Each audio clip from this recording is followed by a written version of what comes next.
사랑하는 성도 여러분, 또한 미국, 영국, 캐나다, 페루, 온두라스, 볼리비아, 엘살바도르, 아르헨티나, 독일, 프랑스, 러시아, 벨기에, 네덜란드, 중국, 일본, 파키스탄, 네팔, 인도네시아, 필리핀, 대만, 인도, 몽골, 이집트, 이스라엘, 케냐, 우간다, 콩고, 부룬디, 르완다, 탄자니아, 나이지리아, 스와질란드, 남아프리카 공화국, 보츠와나, 코트 디부아르 등 전 세계 및 전국의 4,400여 개 지교회 성도 여러분, 지성전 성도 여러분, 전 세계 인터넷을 통해 예배드리는 모든 성도 여러분, 아동주일학교 어린이 여러분, 시청자 여러분, 사람이 주님을 영접하여 성령을 받으면 죽었던 영이 살아납니다. 마치 갓 태어난 아기처럼 믿음으로 거듭난 상태인 믿음의 1단계이지요. 어린아이가 젖을 먹으며 자라는 것처럼 성도들의 영혼도 하나님의 말씀을 듣고 행하면서 믿음이 성장해 나갑니다. 어린아이가 먹지 못하면 자라지 못하고 결국은 죽게 되겠죠. 우리 믿음의 1단계에서도 말씀대로 행하지 않으면 영혼이 잘 될 수가 없습니다. 영이 자라지를 못하는 것입니다. 그것이 더 오래된다면 결국은 소멸돼 버리게 되고요. 말씀대로 행하려고 노력하는 믿음의 2단계로, 노력해서 행할 수 있게 된 믿음의 3단계로 점점 성장하는 것이지요. 하나님의 말씀대로 열심히 지켜 행할 뿐 아니라 마음에 있는 죄성까지 뽑아버리면 믿음의 4단계에 들어서게 됩니다. 오늘 말씀을 통해서 여러분들이 확실하게 좀 구분이 되었으면 하겠어요. 3단계는 내가 지금 3단계 또는 4단계에 있는가, 또 5단계에 들어가지 못하는 이유가, 즉 4단계에 멈춰있는 이유가 무엇인가, 또 서너 단계도 내가 서너 1단계에 있는지 2단계에 있는지 3단계에 있는지 4단계에 있는지를 여러분들이 명확하게 아셔야 그 다음 단계를 뚫어 들어갈 수가 있는 겁니다. 오늘 말씀을 통해서 분명하게 정립하시기를 바랍니다. 여러분 교회 아무리 그만큼 머리급에 있는 분들이라 해도 어떤 분은 믿음의 2단계에 있는 분도 있다는 사실을 아셔야 됩니다. 그분들은 잘 깨우쳐서 내가 지금 교회 머리급에 그래 있는데 나는 믿음의 2단계밖에 되지 않는구나 하는 것도 깨우칠 때 3단계로 또 들어갈 수가 있는 것이겠고요. 자, 믿음의 4단계에 이르러 영의 사람이 되면 하나님을 닮은 거룩한 마음을 이뤘기 때문에 진정한 의미에서 하나님의 자녀라 인정받을 수가 있지요. 그러니 담대하게 구하는 대로 하나님께 응답받고 영육간의 축복을 받는 것입니다. 그런데 이것으로 다 된 것이 아닙니다. 죄를 다 버리고 영으로 들어왔다 해도 더 깊고 무한한 영의 세계로 침노에 들어가야 하지요. 온영을 이루어 믿음의 5단계로 들어가야 하는 것입니다. 오늘은 믿음의 분량 17번째 시간입니다.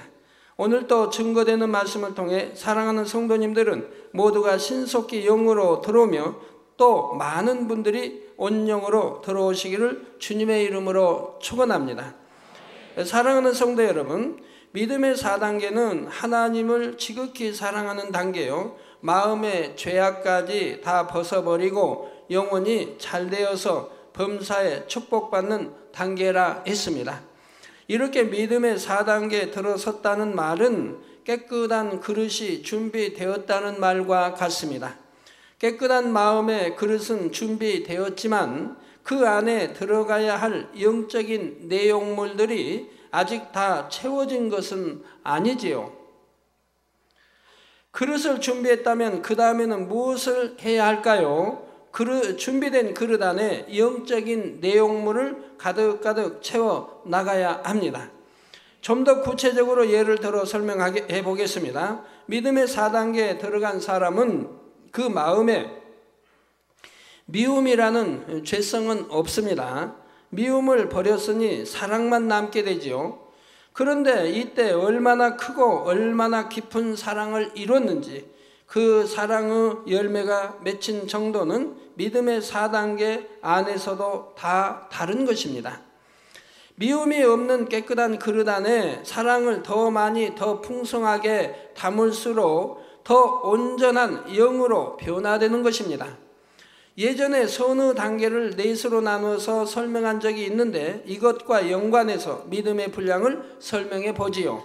선의 1단계는 상대가 악으로 대하면, 자, 여러분에게 좀 상대가 악으로 대했다고 생각해 봐요. 악으로 대하면, 그럼 여러분은 어떻게 나오십니까? 어떤 마음이십니까? 자, 대하면 그로 인해 마음은 불편하지만 그래도 참고 악으로 악을 갚지는 않는 단계입니다. 참고 악으로 악을 갚지는 않는 단계. 자, 세상에서는 선의 1단계만 된다 해도 참으로 선한 사람이라 칭찬을 받게 되지요. 믿음의 분량으로 볼 때 말씀대로 행할 수 있는 믿음의 3단계가 바로 이러한 선의 1단계에 해당하게 됩니다. 그런데 이 선의 1단계는 하나님께서 보실 때는 참된 선이라 인정하지 않으신다 했습니다. 겉으로 악을 행하는 것은 아니지만 마음에는 악이 남아있기 때문입니다. 그래서 세상 사람들은 이렇게 선의 1단계만 들어와도 야, 저 사람은 법 없이도 살고 정말 선한 사람이다라고 할 수 있지만 하나님 편에서는 선하다고 하지 않으신다 이 말입니다. 그런데 왜 선의 1단계에 뒀습니까? 유구 사람들로도 선의 이제 분별을 할 수 있게 구분하기 위해서 넣은 거예요. 유괴 사람들이 가장 선하다고 하는 그 단계가 하나님이 보실 땐 선이 아닌, 그런데도 선이기 때문에 유괴 사람들 선이라 하기 때문에 선의 1단계 지금 넣어놓은 거예요. 하나님이 원하시는 선의 단계는 지금 설명하는 2단계, 3단계, 4단계를 말하는 것입니다. 중심을 보시는 하나님께서는 겉으로만이 아니라 마음 안에도 악이 없어야 선하다 인정하시지요. 다음으로 선의 2단계는 상대는 나에게 악으로 대한다 해도 내 편에서는 아무 감정을 품지 않는 단계요. 마음에 요동함이 없이 용서할 수 있다 했죠. 자, 여러분들에게 누가 악으로 대합니다. 그러면은 여러분들 마음이 어떠십니까? 내 편에서는 아무 감정을 품지 않습니다. 그를 미워한다든가 서운해한다 어떻게 감정을 품지 않습니다. 그리고 마음에 요동함도 없다 이 말입니다. 어떤 나쁜 빚을 잃은 마음이 있지 않으니 요동함이 없다 이 말입니다. 이것이 지금 선의 2단계입니다. 이런 선을 이루었다면 마음에 악이 없는 것이니 깨끗한 영의 마음을 이룬 것이며 믿음의 4단계에 해당하는 사람입니다. 믿음의 4단계에서도 더 깊이 들어간 사람 혹은 믿음의 5단계 초입에 들어간 사람은 악한 상대를 아무 감정 없이 용서할 뿐 아니라 오히려 선한 말과 행함으로 상대의 마음을 녹이며 감동을 줄 수도 있습니다. 오히려 악한 상대를 감정 없이 용서하고 오히려 선한 말과 행함으로 상대의 마음을 녹이며 감동을 줄 수 있는 그런 마음이라 이 말입니다. 이것이 선의 3단계이지요. 그냥 용서하고 참아주는 것보다는 더 적극적인 사랑의 모습이며 선의 열매가 더 풍성히 맺힌 상태입니다. 마지막 선의 4단계에 이르면 악으로 대하는 상대를 위해 자기 생명까지 내어줄 수도 있는 헌신과 희생의 사랑이 임하게 됩니다. 이것은 믿음의 5단계에 해당하며 주님의 온전한 분량에 이른 사람들의 모습이죠. 여러분 성경 안에서도 이런 선의 4단계에 이런 분들을 많이 볼 수 있지 않습니까? 예를 들어서 뭐 아브람 또는 모세 또는 엘리야 뭐 에레미야 선지자들 중에 이제 많고요. 뭐 신약에 와서도 베드로, 뭐 사도 바울 또는 스데반 집사 또 뭐 빌립 집사 나 이런 분들이 그런 선의 4단계에 들어온 분들이지요. 자, 예수님께서는 선한 사람들을 위해서만 아니라 악인들까지 구원하시기 위하여 십자가에 달려 주셨습니다. 십자가에 달려 죽으시면서도 자신을 못 박는 이들을 위해 용서를 구하는 중복 기도를 드리셨지요. 바로 이러한 사랑을 베풀 수 있을 때 최고의 선을 이루었다 할 수 있는 것입니다. 이렇게 하나님 앞에 인정받는 선이라 해도 그 안에서 선의 단계가 나누어지는 것처럼 믿음의 4단계 안에서도 그 분량이 달라집니다.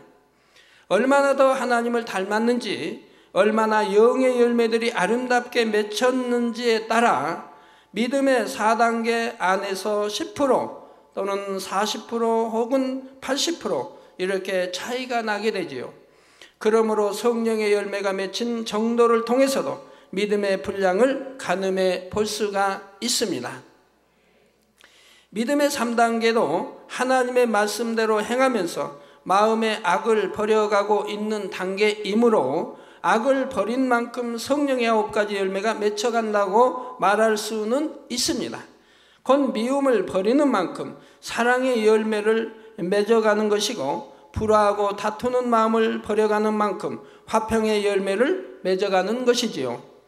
마음의 죄성들을 버려나가는 만큼 그와 반대되는 진리의 열매들이 마음에 임하는 것입니다.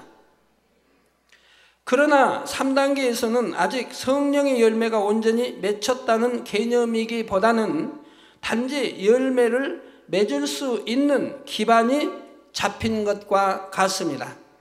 사과나무에 꽃이 떨어지면 꽃이 있던 자리에 아주 작은 알맹이가 맺혀서 열매를 맺기 위한 시작점이 생기지요. 아직 따먹을 만한 것도 아니고 너무나 미약하여 열매라고 말하기도 미흡하지만 열매가 맺힐 조짐은 생기는 것입니다. 믿음의 3단계에서 맺히는 성령의 열매가 바로 이런 개념입니다. 믿음의 3단계에 들어온 분들은 또 반석에 들어올 것이고, 그 다음에 믿음의 4단계로 들어갈 것이고요. 여러분, 감나무도 감꽃이 떨어지면 조그맣게 열매가 맺지요. 그걸 누가 따먹을 사람은 없을 겁니다. 그러나 그 조그만 열매를 보고도 이 열매가 이제는 가을이 되면, 8월이 되면 이렇게 커질 것을 알게 됩니다. 굵어지고 커지고, 그러면 단맛도 나겠고, 쓴맛도, 뗀맛도 나겠고, 그러면서 뗀맛, 떨뜨는 맛, 하여튼 이해해 주세요. 그러면서 이제 또 8월이 좀 익어가고 9월이 되면 이게 불구스름하게 또 변할 것도 알게 됩니다. 조그만 씨를 보고도, 조그만 그 열매를 보고도 그렇게 짐작할 수 있는 것과 같이 여러분도 믿음의 3단계에 오르면 이제 반석에 들어갈 거 알게 되고, 그 다음에는 4단계를 향하여 들어갈 것을 알게 되고, 더 있으면 5단계에 들어갈 것도 알게 되는 것이지요. 자, 악을 다 버린 것은 아니지만 성령의 소욕을 따라 하나님의 선한 속성들을 마음에 맺어가고 있는 것이지요.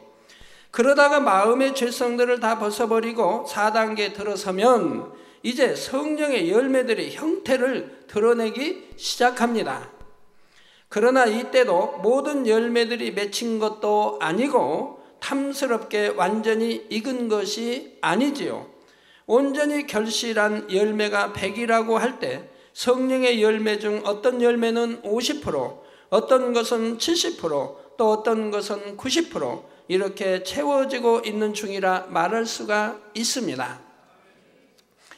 성도 여러분, 믿음의 4단계에서는 하나님을 너무나 사랑하여 마음의 죄를 다 버린 상태라 했는데, 그렇다면 영으로 들어간 4단계와 온영을 이룬 5단계와는 어떤 차이가 있을까요?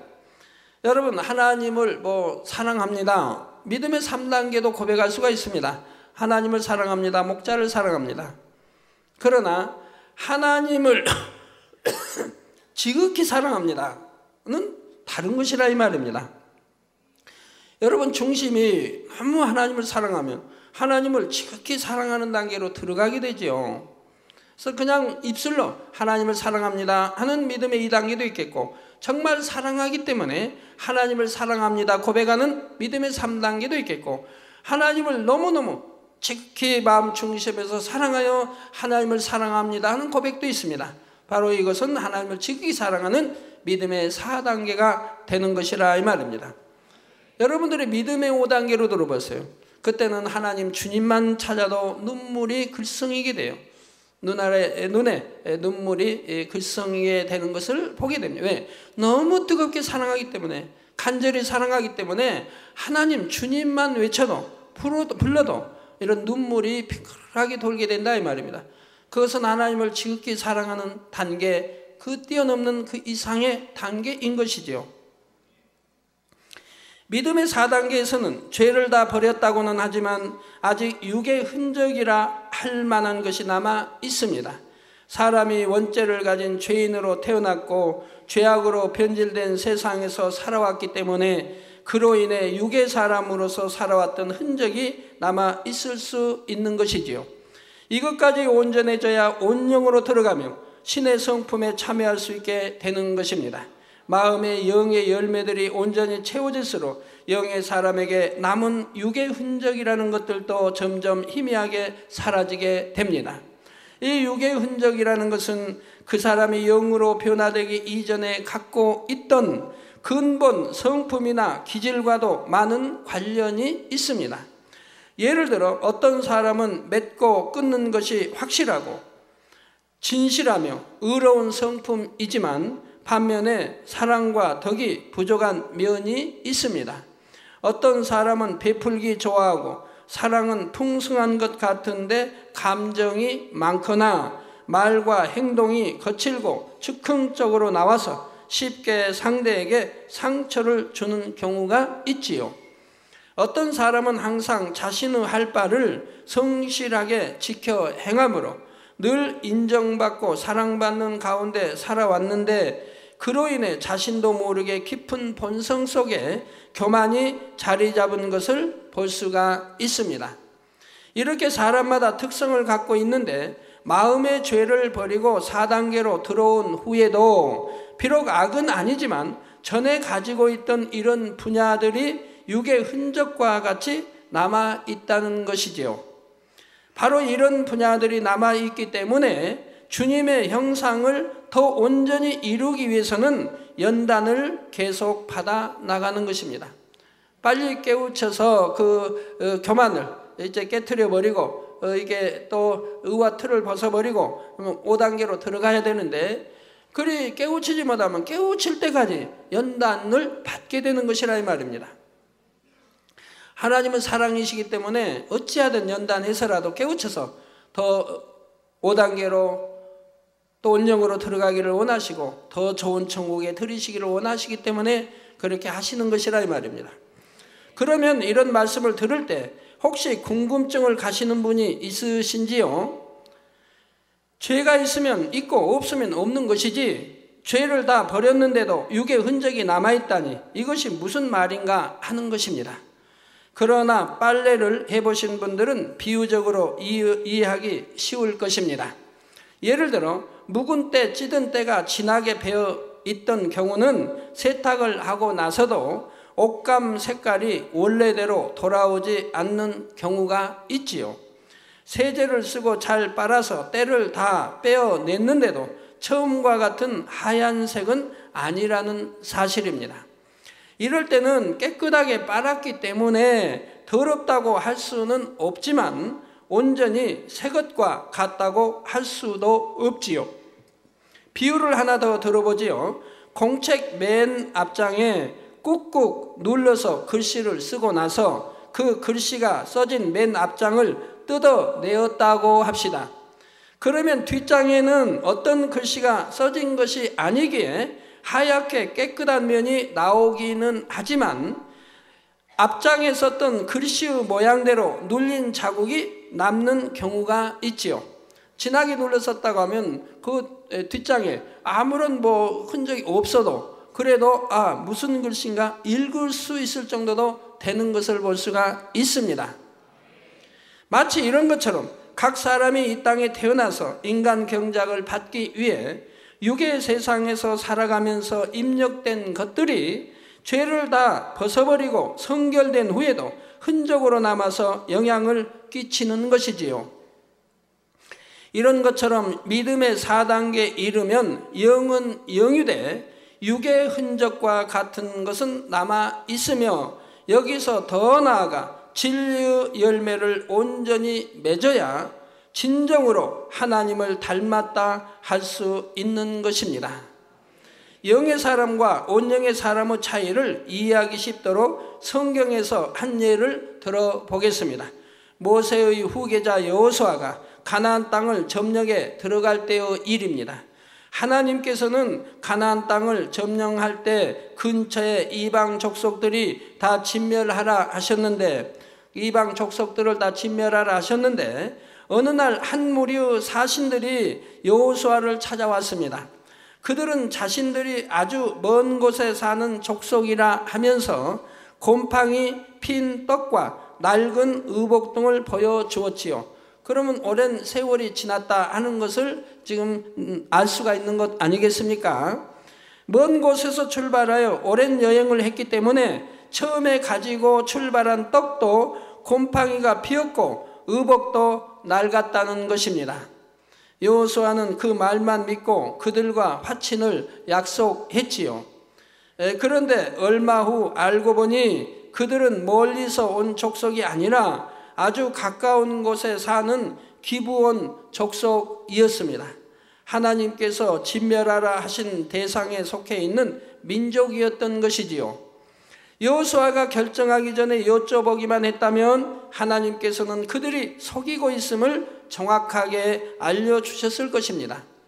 그러나 여호수아가 순간적으로 방심하여 하나님의 뜻을 알아보지 않고 일을 결정함으로 결과적으로 그들을 멸할 수 없게 되고 말았지요. 여호수아는 마음에 악이 없는 영의 사람이요, 자신의 뜻을 주장하지 않고 하나님의 뜻에 온전히 순종하는 사람입니다. 그러나 온영에 이르지 못하여 온전하지 못했을 때는 이런 일이 생길 수도 있는 것입니다. 이때 여호수아가 어떤 사심이 있어서 그랬거나 고의로 하나님의 명령을 거역한 것이 아니기에 사람 편에서 여호수아를 보고 교만하다 하거나 악하다고 정죄할 수는 없지요. 그러나 온전하신 하나님 편에서는 이를 교만이라 말씀하실 수가 있습니다. 독단적으로 결정했기 때문에요. 하나님께 여쭈어 결정해야 할 그 당시에 독단적으로 결정했기 때문에 그렇습니다. 현실을 보니 분명히 저들의 말이 지금 맞은 거예요. 그러니까 독단적으로 결정해버리고 말았지만 하나님이 편에서 볼 때는 그것도 교만의 흔적이 있기 때문인 것이라 이 말입니다. 이처럼 중요한 일을 결정함에 있어서 경솔하게 행하여 하나님께 여쭙지 않았고 더 철저히 하나님을 의지하지 못했기 때문입니다. 저는 휴가를 가도 하나님께 여쭙니다. 하나님, 휴가는 어디로 갈까요? 혹여 마음에 왔으면, 가족이 결정이 됐으면 하나님 일로 이렇게 휴가를 가도 될까요? 여쭙니다. 하나님이 가라, 좋다, 내가 너와 함께 하겠다 이렇게 말씀해 주시면 아주 기쁘고 즐겁게 다녀올 수가 있죠. 아니면 하나님이 아니다 라고 하시면 다시 기도하게 되는 것이고요. 철저히 하나님을 의지하지 못했기 때문입니다. 이런 것을 바로 4단계에서 버려야 하는 육의 흔적이라고 말하고 있는 것이지요. 또 다른 예를 들어 아브라함이 애굽 왕에게 아내 사라를 빼앗기는 사건이 있었습니다. 아브라함의 아내 사라는 매우 아름다운 여인이었지요. 아브라함이 애굽 땅에 들어가면서 생각해 보니 애굽 사람들이 자신의 아내 사라를 빼앗기 위해 자신에게 해를 입히려 할 수도 있을 것 같았습니다. 그래서 아내인 사라를 누이라고 말하도록 했지요. 물론 혈연 관계로 따지면 실제로 사라는 친척이었기에 누이라 말한 것이 거짓말은 아닙니다. 사촌간이니까요. 또한 아브라함이 비겁한 마음이었거나 하나님을 불신하여 두려움이 틈탄 것도 아니었지요. 아브라함에게는 만일의 사태가 발생하면 능히 맞서 대항할 용기도 있고 하나님의 능력으로 승리하리라는 믿음도 있었습니다. 그럼에도 불구하고 아브라함 편에서는 처음부터 문제가 발생할 소지가 생기지 않도록 나름대로 지혜롭게 대처한다는 것이 이렇게 사라를 누이라 말하는 방법을 동원한 것이었습니다.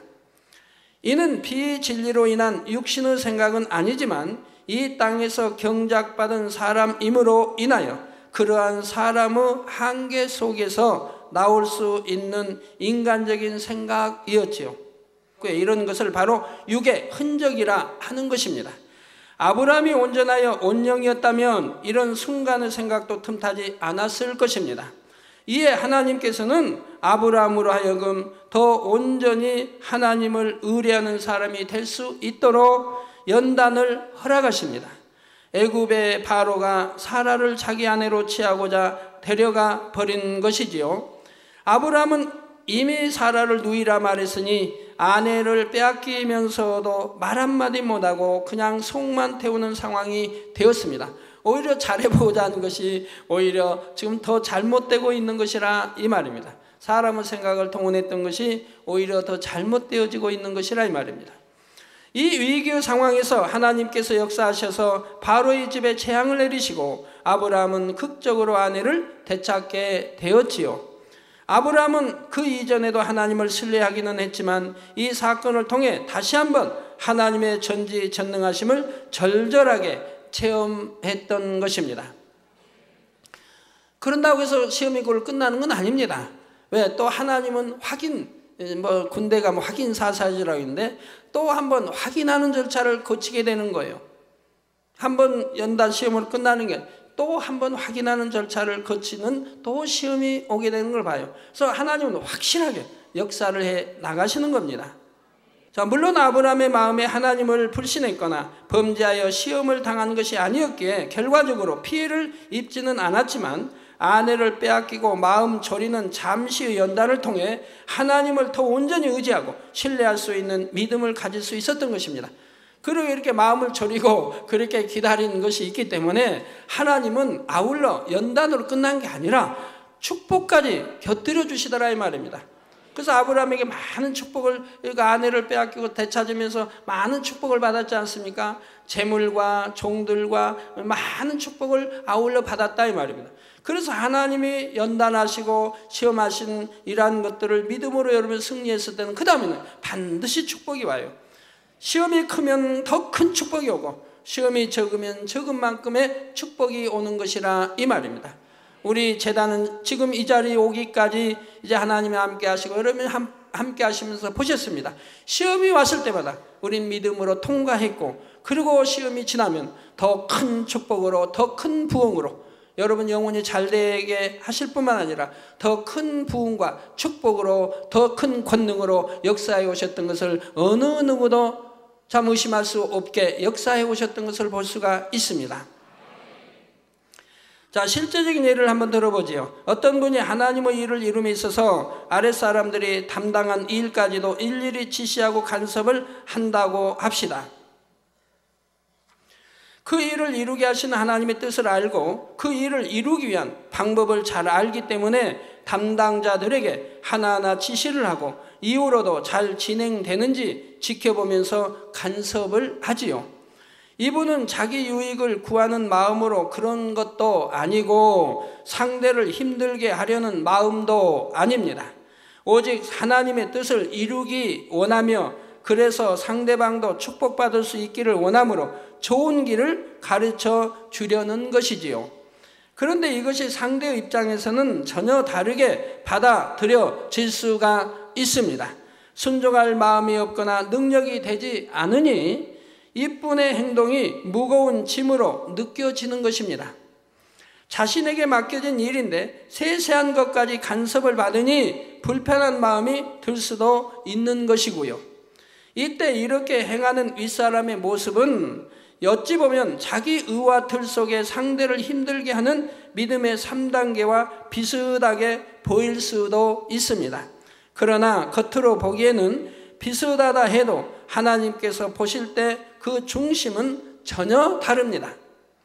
3단계에서 자기 의 가운데 행하는 사람은 자신이 영광받고 드러내고 싶은 마음, 자신의 악으로 인해 상대를 판단하는 마음, 교만 속에서 상대를 무시하는 마음, 이런 마음들이 행동의 저변에 깔려 있습니다. 그러나 영의 사람들은 이런 악의 마음이 없지요. 분명히 성결되어 악이 없는 마음이지만 어찌하든 하나님의 일을 잘 이루려는 뜨거움 속에서 그런 행동이 나오는 것뿐입니다. 그러나 이럴 때도 주님의 마음을 더 닮았다면 더 밝히 주관을 받아 온전히 화평을 쫓을 수 있었을 것입니다. 그러므로 주변에서 부딪힘이 발견될 때는 더욱더 자신을 낮추고 돌아봐야 합니다. 상대의 믿음과 마음과 입장을 한 번 더 살피고, 비록 이르 진행이 더디다 해도 비진리가 아니라면 때로는 참고 기다릴 수 있어야 하는 것입니다.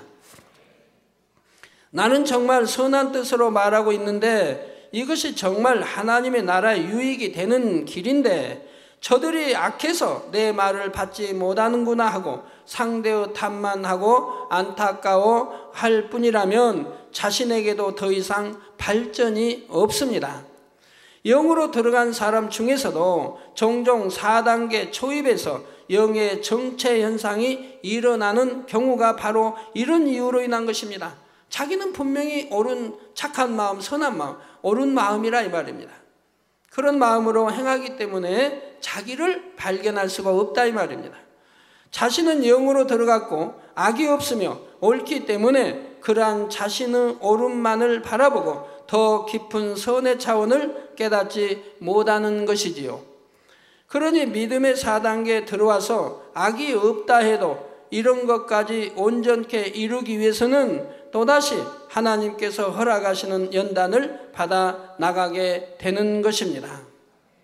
믿음의 4단계에 들어선 영의 사람이 믿음의 5단계 온영으로 들어가는 과정에 대해서는 다음 시간에 이어서 증거하겠습니다. 결론을 말씀드립니다. 사랑하는 성도 여러분, 똑같은 모양의 상자가 2개 있을 때 그 안에 무엇이 담겨 있는가에 따라 각각의 상자의 가치는 너무나 달라집니다. 보석이 담겼다면 귀중한 보석함이 되고 모래가 담겼다면 한낱 모래 상자일 뿐이지요. 마찬가지로 사람이 똑같이 하루 24시간을 보낼 때도 각자의 마음에 담고 있는 것이 무엇인가, 어떤 마음과 생각으로 어떤 자세로 살아가는가에 따라 하나님 앞에서 각자의 삶의 가치는 너무나 달라집니다. 우리 마음가짐이 어떠한 마음가짐, 어떻게 마음을 갖고 사용하고 생각하느냐에 따라서 상황은 다 달라지는 겁니다. 아무리 불행한 것 같아도 내가 행복으로 마음을 갖추면 다시 행복한 일로 돌아서게 되고, 구름이 꼈다가도 맑아지고 해가 나오고 비가 오다가도 맑아지고 다 이런 조화 가운데 살아가는데 항상 불행만 있는 건 아니지 않습니까? 불행할 때도 있고 행복할 때도 있고 기쁠 때도 있고 나 염려 근심해 할 때도 있는데 그때그때를 어떻게 지혜롭게 넘기느냐. 더군다나 주 안에서는 우리가 믿음을 가지고 기뻐하고 감사하며 기도해 가면 형통하지 못할 일도 형통하게 인도받을 터인데 우리 다 믿음과 마음가짐이지요. 슬퍼하지 않을 일도 슬퍼하고 힘들어하지 않을 일도 힘들어하는 사람들을 많이 보게 돼요. 자, 똑같은 일과를 보내면서도 그 마음 안에는 감사와 기쁨의 고백이 있고 범사에 하나님을 의지하면서 살아가는 사람이 있습니다. 반면 마음의 욕심, 혈기, 미움 등이 가득하거나 아무 생각 없이 힘들어하고 원망하면서 하루하루를 보내는 사람들도 있지요. 고되고 힘든 하루를 보냈다 해도 그 다음날 아침에는 한밤 동안의 휴식을 주시고 새날을 주신 하나님께 찬송하면서 기쁨으로 하루를 시작하는 사람이 있습니다.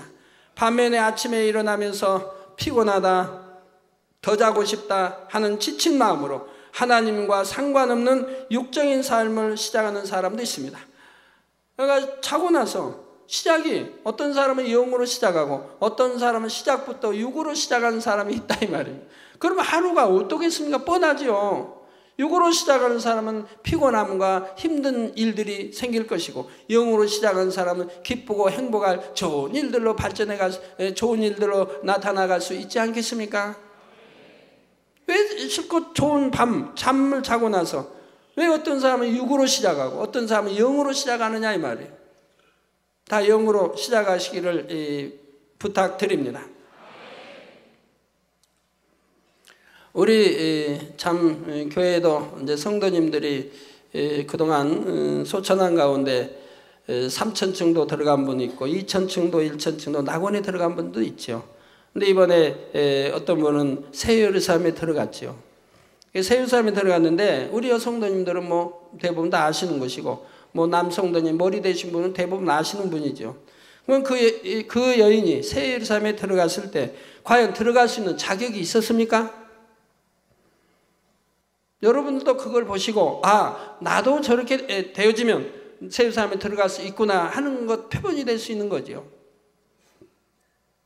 그럼 그 여인은 어떻게 새 예루살렘에 들어갔습니까? 누가 봐도 악이 없는 모습이죠. 악을 본 적이 저도 없어요. 오랜 동안 그분을 볼 때 악을 본 적이 없어요. 또 온유함이 얼마나 승해요. 아주 온유합니다. 그래서 누구하고 부딪힘도 없어요. 다툼도 없어요. 판단하고 정죄하는 것도 없어요. 속상해하고 뒤틀리고 하는 거 없어요. 마음이 불편해서 어제는 맑은 날씨, 오늘은 구름 흐린 날씨, 그런 마음이 아니에요. 한결같은 마음이에요. 그 악이 없이 누구하고 부딪힐 일도 없고 불편할 일도 없고 감정이 있을 수도 없고요. 그런 여인이에요. 거기다 또 충성함이 항상 하나님 앞에 있을 곳에 있고 충성하죠. 예배 자리 빠진 적 없겠고 기도 빠진 적이 없겠고 항상 하나님 앞에 자기 주어진 사명 넘치게 감당하는 분이에요. 거기에다 한결같은 마음이에요. 변함이 없어요. 하나님 사랑함이, 주님 사랑함이, 목자 사랑함이 변함이 없었다 이 말입니다. 그러니 이리 봐도 저리 봐도 다 새 예루살렘감이에요. 그런데 그분이 소천하기 전에 이미 하나님은 저에게 이미 여러 사람 데려가신다고 말씀을 했어요. 전에는 네 기도로 내가 지켜줬지만 이제는 때가 되었기 때문에 공의에 따라 데려갈 사람은 데려가신다는 거예요. 그래서 여러 사람 데려가실 것을 말씀을 했어요. 여러 사람은. 또 앞으로도 몇 사람 데려가실 거예요. 그래서 제가 그분은 지금 새 예루살렘에 들어갈 뿐인데 지금 데려갔으면 좀 부족한데 3,000정도에 못 갈 텐데 이게 마음에 제가 안타까웠던 거예요. 이를 어쩌나 지금 가면은 새 예루살렘에 못 들어갈 텐데 3,000정도에 못 갈 텐데 그런데 하나님은 능력이시죠. 한 단계씩 높여주는 그런 사랑이 우리 재단에 있지 않습니까? 그분을 연단해서 그분이 부족한 사단이 송사할 수 있는 그러한 송사글을 제거해버리고 새 예루살렘에 들어갈 수 있도록 하나님이 연단을 해서 데려가셨다 이 말입니다. 이게 그분이 온 집에 충성해야 들어가죠. 성결되고. 근데 성결은 됐는데 온 집에 충성하는 거에 부족한 것이 가족이었습니다. 가족의 문제가 걸린다 이 말이에요. 자녀들이 신앙생활 바로 하지 못했고 또한 남편 역시 이게 걸린다 이 말입니다. 그런데 하나님은 이 걸리는 이것을 제거하게 이 딸에게 병을 줘서 연단을 하신 거예요. 그러니까 이 딸은 이제 병이 오므로 그걸 통해서 하나님 앞에 철저히 자기의 잘못을 발견하면서 회개하게 이른다 이 말입니다. 내가 자녀들 교육 잘못한 거, 바로 신앙생활하게 못 가르친 거, 또 남편에 관한 이러한 것들을 철저히 통일하고 회개하는 역사들이 있었습니다. 그리고 오히려 감사하게도 그 하나님이 그 딸을 이제 데려갈 소천에 이르면서 오히려 자녀들에게 믿음을 심어줬고 남편을 회개하고 돌이키는 역사 있게 해줬다 이 말입니다. 그래서 이제 그 딸이 이제 소천한 다음에 두 딸들은 이제는 신앙생활 잘하고 있고 뭐 토요 예배도 나온다고 거기 이제 교사가 설명해 주더라고요. 토요 예배도 이제 열심히 나오고 그 두 딸이 이제 신앙생활을 제대로 하고 그 딸은 그렇게 했고 그리고 남편도 회개해서 딸이 이제 데려간 다음에 남편이 회개 편지를 비로소 저에게 보냈는데 그 회개 편지에 보니까 정말 이 여인은 막달라 마리아 별로 부족함이 없는 그런 여인이었구나 하는 것을 느끼게 해줍니다. 남편의 편지에는 이런 게 있어요. 당 회장님, 내 착한 아내, 내 사랑하는 너무 사랑스러운 아내를 하나님이 데려갔었는데 이것은 모두 제 탓입니다. 내가 잘못한 거로 내 사랑하는 아내를 데려가셨습니다. 나는 아내에게 해준 것이 없습니다. 너무 아내에게 잘못했다는 거예요. 네, 잘못이 많죠. 퇴직금을 받아가지고도 퇴직금 받았단 말 아내에게 하지 않고 본인이 다 써버렸으니까 얼마나 잘못한 거예요. 또 월급을 받아도 아내에게 주지 않고 헌금할 돈만 조금씩 줬다 이 말입니다. 그렇게 아내에게도 이 아내는 남편에게 불평불만하지 않았다 이 말입니다. 한 번도 남편의 허를 뜯은 것을 저는 들은 적이 없습니다. 남편이 이렇게 해서 내가 힘이 들어요, 속상해요 한 말 한 번도 저는 들은 적이 없어요. 남편이 그렇게 할지라도 이 아내는 남편에게 한 번도 불평불만하지 않았다 이 말입니다. 짜증내고 화내고 속상해하고 하지도 않았다 이 말입니다. 그렇게 고운 마음, 선한 마음을 가진 여인이라 이 말입니다. 그리고 남편이 그렇게 조금씩 주는 돈도 그것도 모아가지고, 그것도 열심히 점점 그걸 모아가지고 또 하나님께 드리고 또 심는 걸 보게 됩니다. 그런 여인이에요. 그래서 그 가족에게 부족한 점까지 하나님이 연단해서 그 허물까지 제해버리고 새 삶에 들어가게 하신 것을 볼 수가 있어요. 그래서 이분이 운명할 때도 이 누이 동생 집에서 있었는데, 그 누이 동생과 그 남편이 저에게 와서 고백하는 거예요. 이 언니의 그 돌아감을 이게 보면서 자기들이 큰 믿음이 되었다는 거예요. 큰 믿음. 아, 믿음이란 저런 것이고 사랑이란 저런 것이구나, 섬김이란 저런 것이구나 하는 것을 보게 되었다는 거예요. 죽기까지 어떤 믿음을 내보였는가를 지켜보았기 때문에요. 그렇게 말하지도 못하고 듣지도 못하는, 보지도 못하는 그런 상황에 이르러서도 항상 TV 앞에 GCN을 틀어놓게 하고, GCN 틀어놓게 하고, 보이지도 않는데도, 들리지도 않는데도 그것만 보고 있다 이 말입니다. 앉아서. 그럼 누가 거기 아른거리면 비끼게 하고. 얼마나 참 감동적인 일인지요. 죽기까지 그랬다 이 말이에요. 또 사진을 거의 손에 간직하고 가슴에 품고, 그 사진을 얼마나 만지고 얼굴에 비볐는지 사진이 다 다를 정도라고 그래요. 죽기까지 그런 믿음을 내보인 것을 볼 수가 있습니다. 여러분, 새 예루살렘에 들어가지 못할 어떤 조건이 있습니까? 능히 들어가고도 남지요.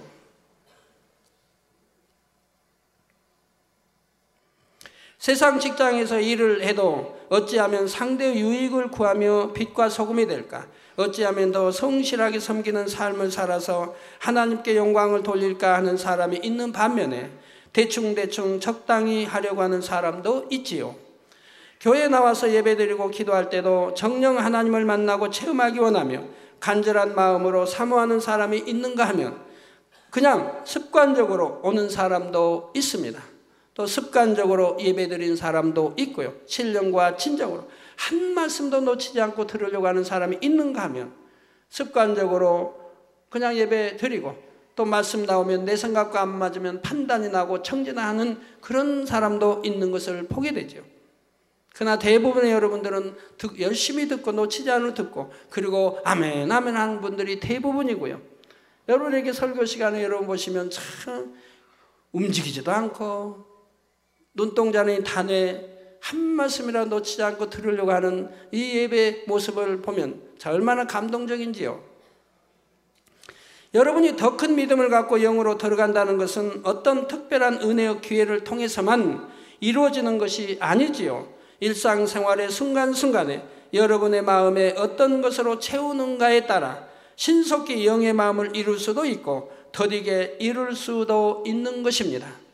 매 순간 자신의 말과 행함을 돌아보면서 어찌하면 아버지 하나님의 마음을 닮을까? 주님이시라면 어떻게 하셨을까?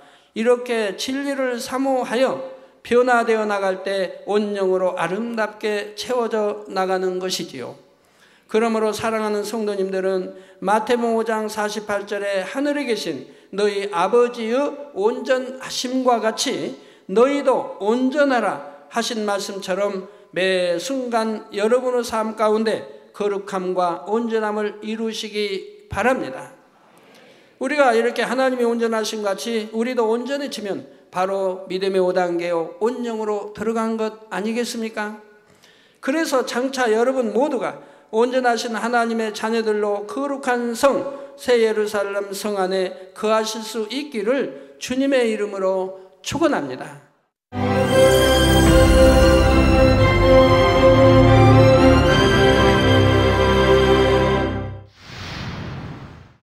할렐루야. 전능하신 사랑의 아버지 하나님, 이 시간 기도받는 모든 성도님들 위해 안수하여 주옵소서.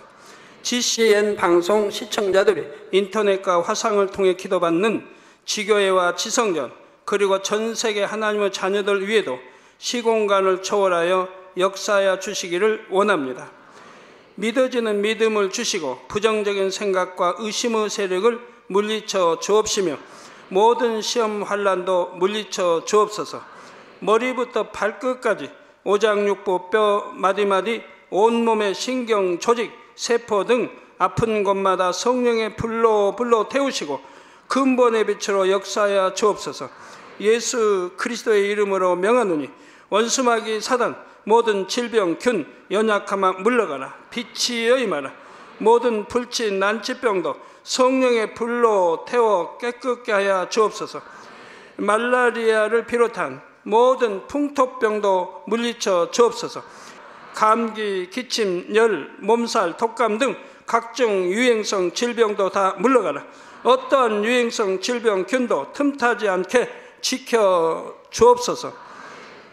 위암, 폐암, 간암, 유방암, 자궁암, 대장암, 피부암 등 각종 암과 에이즈, 백혈병, 뇌졸중, 고혈압, 저혈압, 심장병, 폐병, 위장병, 당뇨, 부인병, 피부병, 갑상선 질환과 모든 염증도 깨끗게 하여 주옵소서. 소아마비, 중풍, 관절염, 디스크도 온전케 하여 주옵소서. 요통, 두통, 신경통을 비롯한 모든 통증은 사라질지어다. 간질, 자폐증, 우울증, 조울증, 노이로제 등 모든 정신질환도 물러가라. 모든 마비된 것도 풀어지고 일어나 걷고 뛸지어다. 눈도 잘 보이게 하옵시고 귀도 잘 들리게 하여 주옵소서. 소경은 눈을 뜨고 기머거리는 들으며 벙어리는 말할지어다.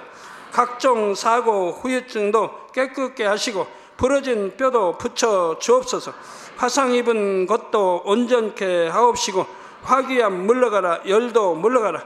아버지 흉터 나지 않게 역사해 주시기 원합니다.